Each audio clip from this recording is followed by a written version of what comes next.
dalam game design dokumen ni dia adalah dia ada beberapa outline lah kandungan yang perlu kita letak kat dalam tu. So hari ni saya nak ajarlah ataupun nak tunjukkan apa keperluan yang ada dalam GDD tu ya. Okay. Alright. Okay.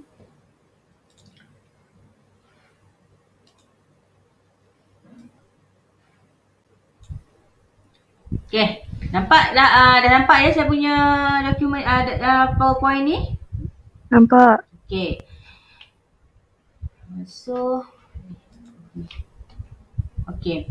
Dalam satu GDD ni adalah software design document pula. Sebenarnya game design document yang mana dia merupakan macam satu guideline lah ataupun kita punya documented document yang mana dalam tu ada segala maklumat tentang games yang kita nak bina tu.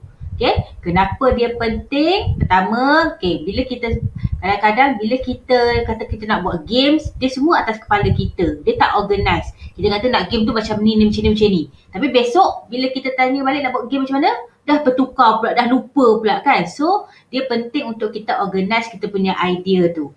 And to keep focus. Fokus maknanya apa yang kita plan daripada awal tu taklah kejap macam ni. Kejap asyik berubah je. So dengan adanya GDD ni, dia bagai satu dokumen yang kita rekodkan. Maksudnya kat situlah kita akan letak ataupun kita tulis ataupun kita simpan segala maklumat yang berkaitan dengan games yang kita nak bina. And then kita akan set for schedule. Okay, pentingnya ada schedule ni supaya kita boleh manage kita punya projek. Okay, dia macam dalam Gantt chart lah kan. Ada projek. Setiap projek tu dia ada fasa-fasa dia. Dia fasa analysis, fasa design, fasa develop, okay, lepas tu testing, okay, semua tu kan. Dan dia juga merupakan salah satu daripada tool untuk kita marketing. Okay, sebab apa? Bila kita nak pitch our idea ataupun kita nak jual game kita, dia akan tengok kita punya GDD tu. Okay? Sebab dalam GDD tu ada segala maklumat tentang games kita tu. So, dengan adanya games benda GDD ni, dia akan menjadi salah satu evidence untuk kita punya marketing tools tu, untuk kita jual games kita. And is a tool for communication. Okay, sebab kita buat games ni dalam satu team, betul kan? So, dalam teams tu ada siapa? Dalam teams games kita yang developer kita tu, kena terdiri daripada siapa? Siapa dalam teams kita? Bukan orang, dia punya role. Programmer, designer. Lepas tu ada tester, kan?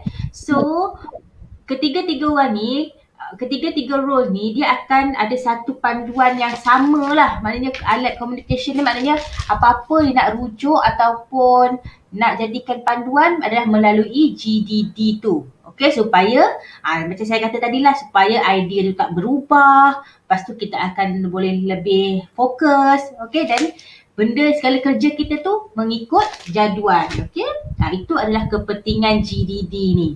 Okay. Okay, apa ada dalam GDD? Okay, first kali mesti ada title games kita tu.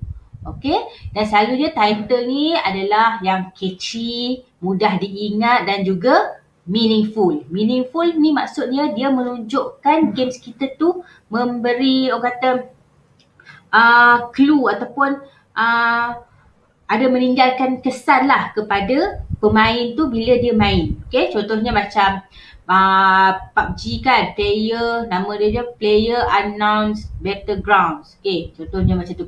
Bila kita tengok di tajuk dia tu, okay, mudah nak ingat. Memanglah panjang kan dia punya words tu. Tapi kita ingat, PUBG. Kita dah tahu dia punya games tu macam mana. Okay. Among Us ni, kenapa nama dia tu Among Us? Sebab dia punya cara dia punya permainan dia tu, antara macamnya karakter-karakter dekat dalam games tu adalah apa dia. Okay. Okay, contohnya macam Mark Chuns. Okay, pernah main tak game Mark Chun ni? Siapa pernah main? Ada tak?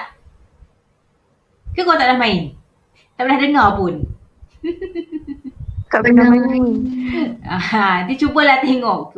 Fun juga main dia. Dia Mak Chun ni yang saya tengok dia bagusnya, dia akan train kita macam mana kita nak jadi seorang usahawan. Okay? Dia nak train kita jadi usahawan tu daripada start, daripada kita tak ada modal, lepas tu tambah aset apa semua, macam mana kita boleh kumpul modal. That's good jugalah. Bagus jugalah dia punya games ni. And Candy Crush, okay, Plan Zombie, mana games-games ni bila orang tengok ataupun orang dengar tu, okay, dia menarik dan orang akan senang nak sebut dan senang nak ingat. So pemilihan nama games ni pentinglah juga ya. Okay, and then part yang kedua iaitu chapter introduction. Okay, dia ada chapter by chapter. Okay, jap, sebelum tu saya nak tanya, kau dah belajar ke tentang GDD ni ke tak pernah? Dah pernah buat ke?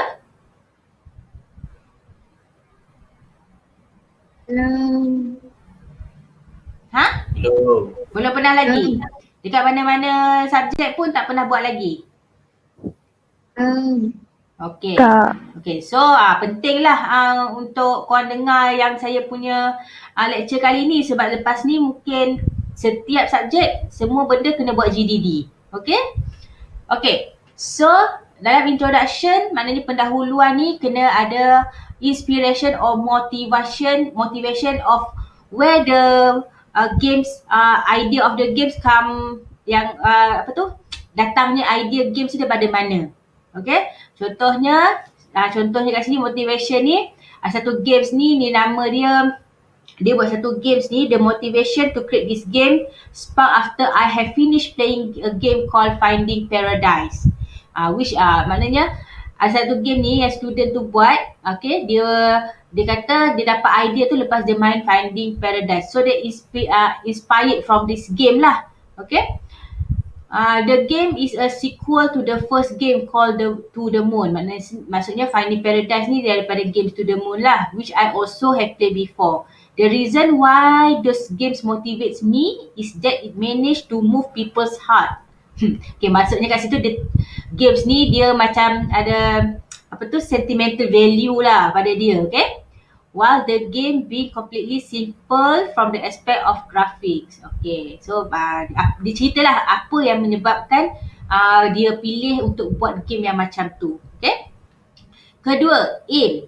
Aim ni adalah apa tujuan game itu dibina. Okay. Pertama, mungkin daya games tu dia punya aims dia adalah untuk kalau kita buat educational games untuk mengajar player tentang mathematics ke, okay, ataupun mungkin untuk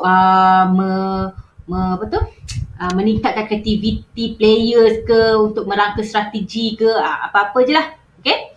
And scope ni maksudnya kita punya games tu dimain macam apa kita dah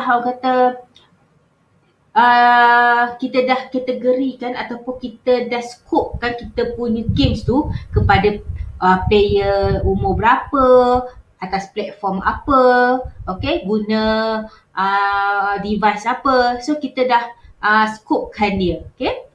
And then game objective, okay. Game objective, okay. Beza aim dengan game objective, aim ni dia lebih general. Okay, general. Maksud general kat sini, kita kata permainan apa nama ni dibina untuk melatih pemain untuk berfikiran kreatif contohnya. So then game objektif ni adalah apa dia punya objektif of the game tu, maknanya dia lebih spesifik. Okay, kreatif dari sudut apa? Dari sudut membina contohnya untuk membina model ke, okay, untuk menyelesaikan masalah ke, yang itu. Okay, itu game objektif. And then development methodology, yang macam kita belajar sebelum ni lah.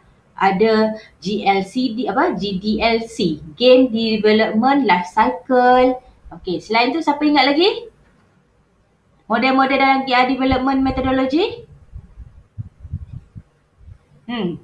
Nak test tak lagi ni? Nak quiz tak lagi ni?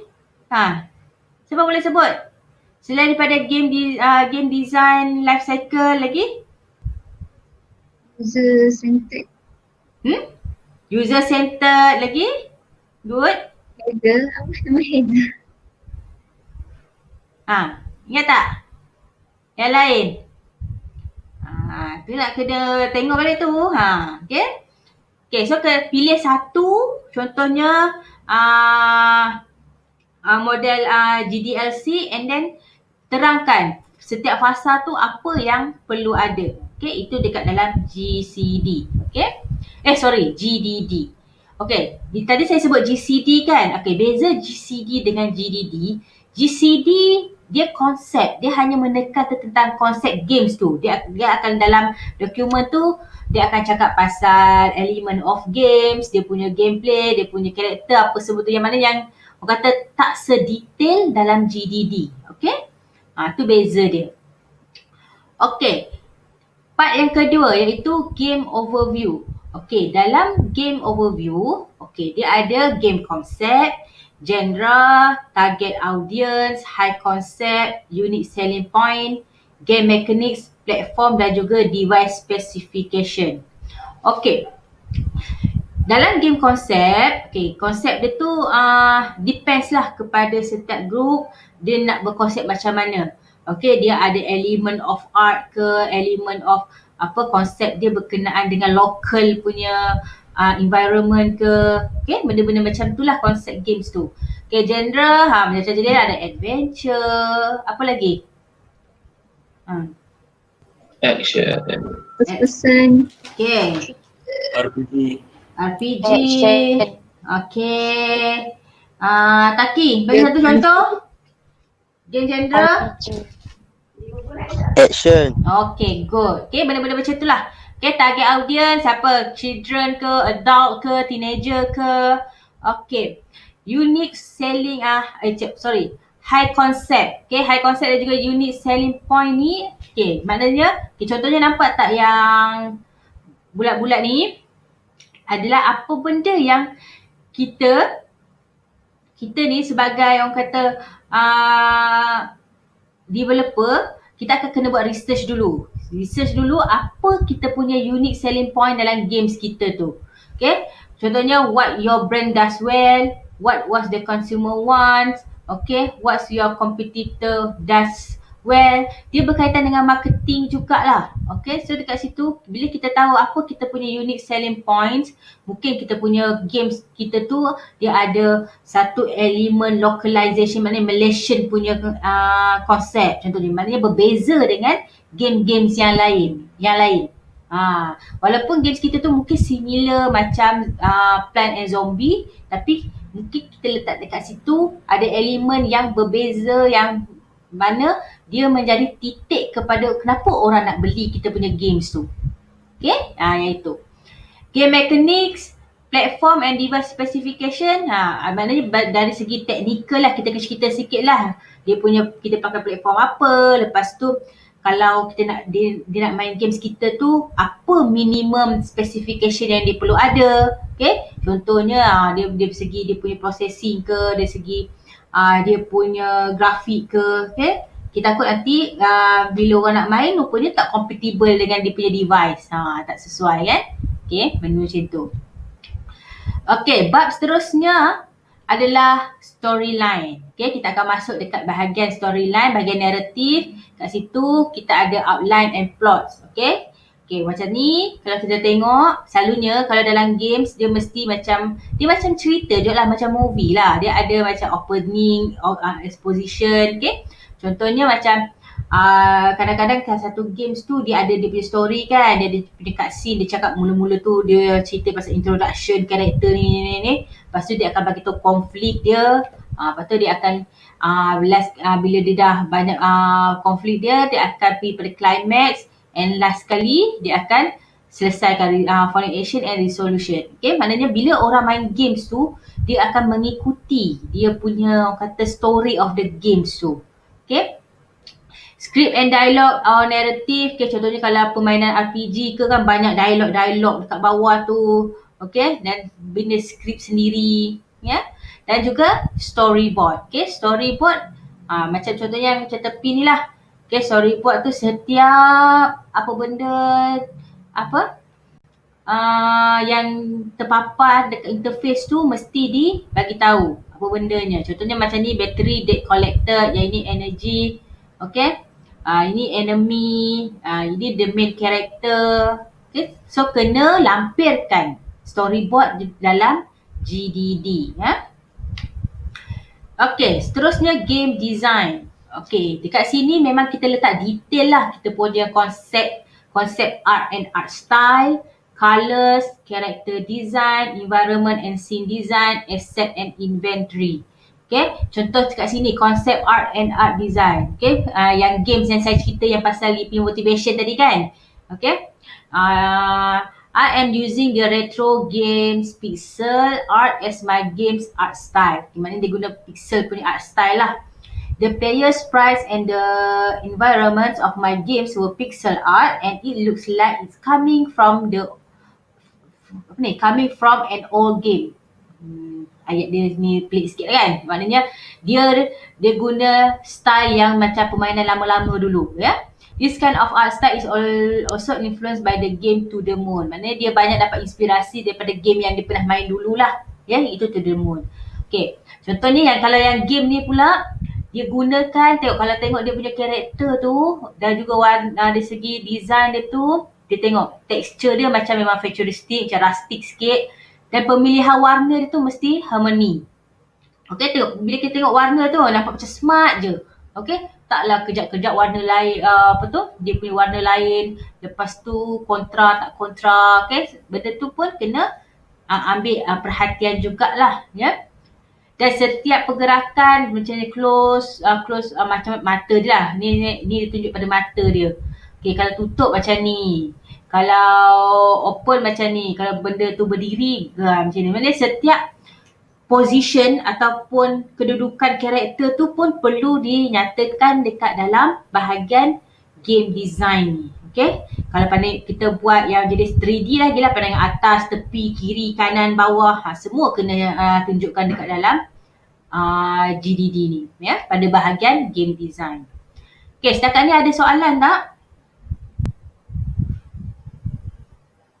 Ada kekeliruan? Ke semua okey lagi? Okey. Okay, good. Ke semua dah risau nak test ni nanti ni? Tak baca banyak lagi ni? Okay, bila kita dah buat design, kita pergi pada development. Okay, dekat development ni kita cerita sama ada apa benda programming ataupun authoring yang kita gunakan. Kalau kita kata kita guna Unity, nyatakan Unity tu apa. Okay, kalau guna authoring stencil ataupun contohnya macam Scratch ke, bagi tahu apa dekat dalam apa benda yang jenis authoring tu. Okay. Dan kita juga nyatakan sama ada games ni berbentuk 2D ataupun 3D, and then kita letak dia punya screenshot.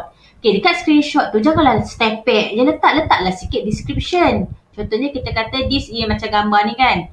This is the main menu. Dekat dalam main menu ni ada apa, untuk apa function dia. Okay. And then software and hardware requirement untuk kita bina games ni. Bukan untuk kita main, tapi untuk kita bina games ni. Okay, sebab software selain daripada Unity, kalau korang ada guna untuk edit image ke, edit sounds ke, situ pun kita nyatakan apa software-software yang kita gunakan untuk develop games ni. Okay, hardware pula kalau sesiapa yang jenis boleh lukis karakter guna tablet ke apa semua pun sama, letak dekat dalam bahagian ini ya. Okay, and then gameplay. Okay, gameplay dekat sini, dinyatakanlah gameplay element dia ada apa. Okay, ciri-ciri game ni maknanya ada rule dia, challenge dia, semua tu lah. Game pacing, reward. Okay, game pacing ni maksudnya dia macam yang, apa tu tadi? Macam plot, narrative punya plot tu tadi. So, game pacing ni sama jugalah. Dekat mana dia punya tahap player tu engage, dekat tahap mana yang dia akan slow down, macam tu. Okay, contohnya dekat contoh games yang satu ni, dia letak sini pacing dia dari segi tension. Maksudnya bila pemain tu akan rasa tension pada waktu bila start dia biasa ni, bila dia nak find battery, lepas tu find enemy, dan dia akan tension dia makin meningkat apabila jumpa boss dia. Dekat situlah game pacing dia tu ya.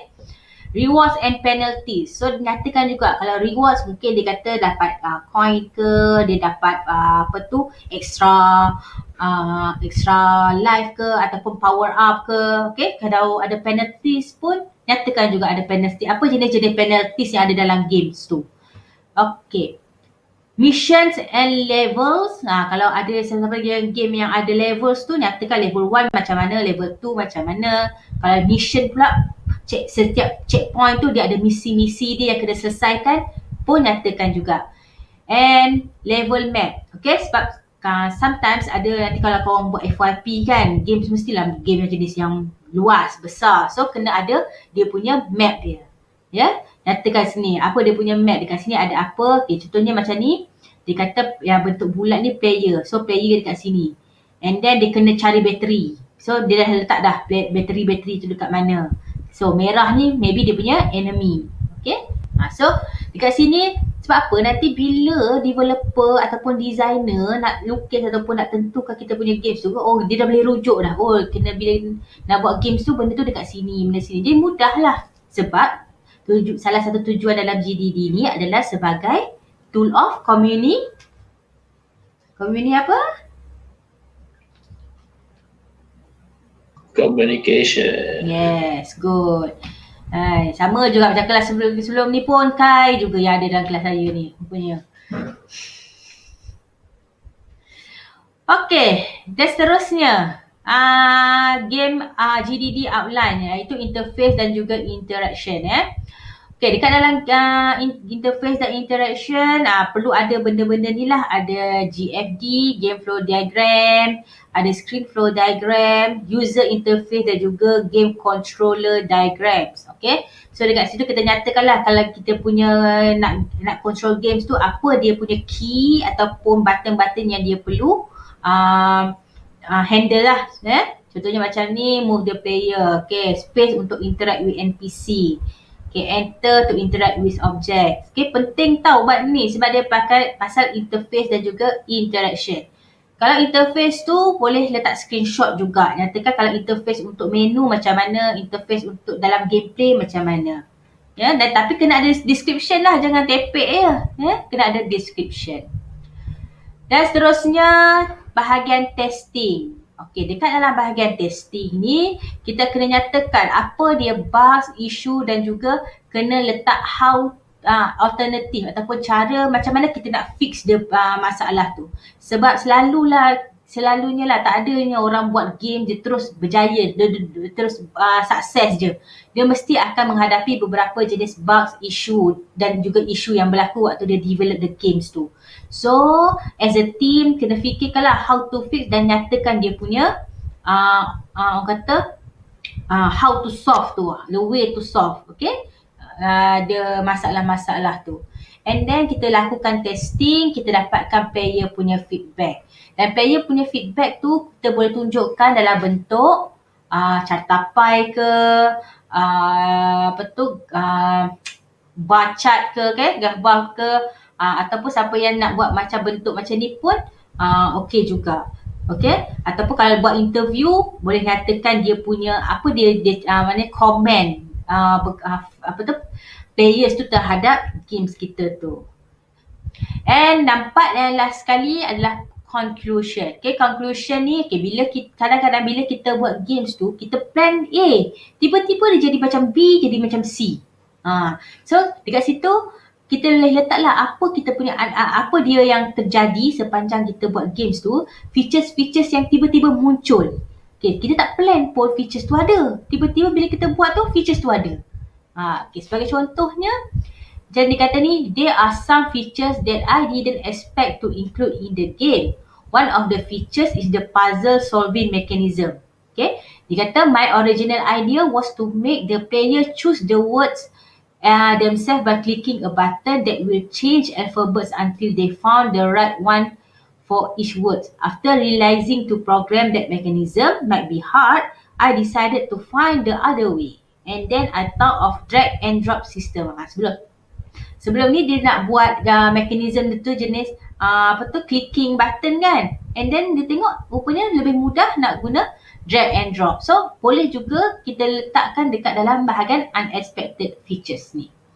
And then problem face, kita boleh nyatakan kat dalam bahagian conclusion apa masalah yang kita hadapi. Okay, masalah yang dihadapi tu bukanlah masalah bergaduh dengan kawan ke, bergaduh dengan teammate ke, tak, bukan macam tu. Dia masalah yang dihadapi semasa dari segi teknikal waktu buat games tu. Okay, and then bila kan kita dah dapat suggestion ataupun feedback daripada players, kita boleh letakkan dekat sini suggestion for improvement. So for the next, apa yang kita plan untuk kita enhance kita punya games tu untuk for the next level. Okay, itu dimaksudkan dengan suggestion for improvement. Okay, and then perlu juga di-attach dekat dalam GDD ni reference. Reference ni maksudnya waktu kita bina games tu, kita ada rujuk tak buku, buku development ke, kita kena letaklah dia punya orang kata citation dia tu. Okay, kalau kita rujuk daripada YouTube ke ataupun daripada game engine punya tutorial ke apa semua tu, nyatakan dekat situ apa yang kita refer. Okay, and then kalau kita buat testing tu, kita ada buat survey form. Okay, contohnya macam ni. Okay, so attachkan juga.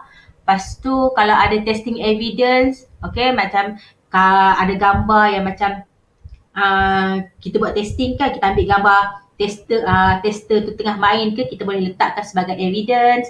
Okay, programming script, maknanya letakkan jugalah 2 atau 3 programming script yang kita programkan. Okay, promotion poster dan juga game packaging design. Okay, contohnya macam ni. Ya. Okay, saya rasa itu saja. Nampak banyak kan? Nah, memang GDD ni sebab dia adalah satu dokumen yang lengkap untuk the whole games kita punya design and development. Sebab tu pentingnya GDD ni lah, okay, untuk kita dapatkan maklumat yang lengkap. So for the next nanti ada assignment tentang penulisan GDD. So saya ada juga bagi contoh, kalau tengok kat My Guru, saya ada bagi contoh 2 GDD, okay, bentuk game design document. Ada yang dah tengok ke belum? Okay, GDD dia bentuk dia bukan macam assignment biasa tau.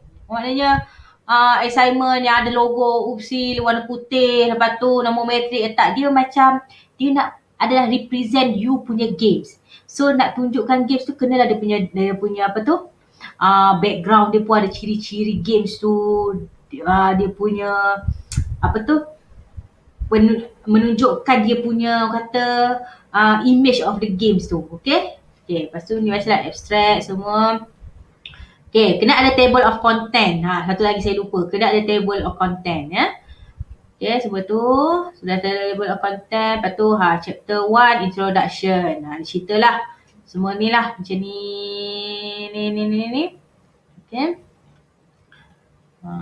Terpulang pada kreativiti masing-masing, macam mana nak tunjukkan kau punya games tu. Okay, setiap gambar kena ada description. Okay, jangan tinggal kosong je. Mesti ada description dia. Okay, ni satu contoh. Okay, satu lagi. Survivor.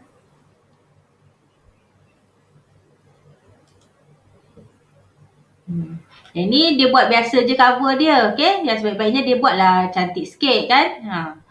Okay, then sama juga table.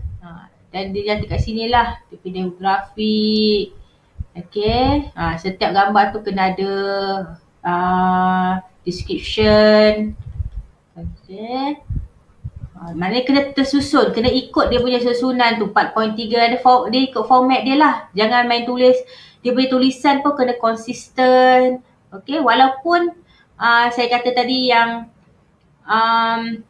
GDD ni dia macam represent you punya games tu, tapi perlu ada orang kata dokumen tu kena kemas lah. Tulisan kena konsisten, mudah dibaca, tulisan dia mudah dibaca, janganlah macam fancy sangat. Kena orang kata sesuai lah. Macam kita nak bagi orang, kita nak jual games kita ni, dan dia sebagai salah satu daripada alat untuk kita market kita punya games.